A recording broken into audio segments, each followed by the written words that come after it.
Strategija 3 koverte nije samo način prodaje, to je psihološki model koji klijentu pruža izbor. Pogledaj do kraja ovaj kratki video i saznaćeš kako da postaviš sistem koji će ti doneti novac.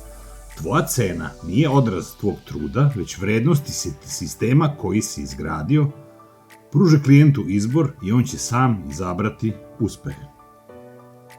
Problem fiksne cene i propuštene prilike. Većina freelancera i malih biznisa šalje jednu ponudu sa jednom cenom. To je kockanje, ili si preskup pa klijent odlazi, ili si prejeftin pa radiš više za manje novca. Fiksni model ne prepoznaje različite potrebe tržišta, neko želi samo osnovno rešenje dok je neko drugi spreman da plati premiju za tvoj potpuni fokus i all-inclusive automatizaciju. Bez slojevite strategije cena tvoje preduzetništvo stagnira na proseku umesto da eksploatiše pun potencijal tvog sistema. Model sistema 3 nivoa vrednosti. Ovaj model koristi tvoju digitalnu arhivu i AI asistente da ponudi 3 različita nivoa rešenja u svakoj ponudi. Upit, analiza potreba i ponuda u 3 koverte. Koverta 1. Osnovno uradi sam. Koverta 2. Standard uradimo zajedno. Koverta 3. Premium uradim za vas. Scenariju iz prakse, psihologija izbora u akciji slika. Klijent traži tvoju uslugu implementacije AI rešenja umesto jedne cene. Tvoj automatizovani sistem šalje ponudu sa 3 opcije. Koverta 1 je osnovna. Pristup tvojoj bazi znanja i snimljenim priručnicima. Klijent sam implementira rešenje prateći tvoje korake. To je cena 1. Koverta 2 standard. Sve iz prve koverte plus 2 direktne podrške kroz konsultacije i tvoje postavljanje ključnih make automatizacija. Cena je 3 puta veća. Koverta 3. Premium kompletna usluga po sistemu ključ u ruke. Ti tvoj sistem postavljate ceo ekosistem, klonirate glas, avatar i vršite optimizaciju dok klijent samo prati rezultate. Cena je 10 puta veća. Rezultat. Većina klijenata bira srednju opciju, dok ti premium klijenti donose profit, koji ti omogućava da dalje ulažeš u sistem. Ti više ne prodaješ sate, već nivoe rešenja. Stripe, PayPal za automatizovanu naplatu različitih nivoa usluga.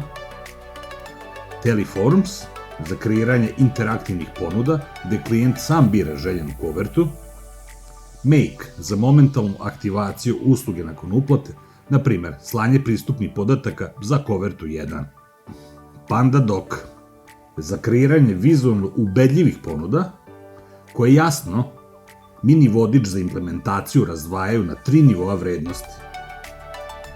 Mini vodič za implementaciju. Paketiranje usluga. Razvrstaj svoje usluge na digitalne proizvode, jeftino, i manuelnu implementaciju, skupo. Psihološko sidrenje. Uvek prvo istakni premium opciju kako bi standardna ponuda delovala kao najrazumniji izbor. Automatizacija osnovnog paketa. Osiguraj da prva koverta bude 100% automatizovana, tako da ti donosi profit bez tvog prisustva. Prvi korak implementacije. Uzmi danas jednu svoju uslugu i razdvoji je na 3 komponente. Samo edukacija, saradnja i potpuna implementacija. To je osnova tvog novog modela prodaje. Rešenja koja su se stvorila. Uklonjen je rizik od gubitka posla zbog nefleksibilnih cena. Uvedena psihologija izbora koja prirodno vodi klijenta ka vrednim paketima. Digitalna arhiva iskorišćena kao samostalan izvor prihoda. Tvoje vreme je rezervisano isključivo za premium klijente i dalji razvoj sistema. Dragi freelanceri i mali privrednici, verujem da je ovo bilo izuzetno korisno za vas što ste danas čuli. Spremni ste za potpunu implementaciju svega ono što ste do sad radili kroz sisteme koje sam vam predstavio. Ako vam je ovo zanimljivo, a verujem da jeste, moj priručnik možete da naručite i link za naručivanje mog priručnika nalazi se u prvom pinovanom komentaru na ovom videu. Ako još uvek niste, pozivam da se subscribe-ujete na moj YouTube kanal, da lajkujete ovaj video i da budete sa mnom i u 5. epizodi gde ćemo da zaokružimo ovu priču za 7. priručnik. Budite sa mnom, pozdrav svima!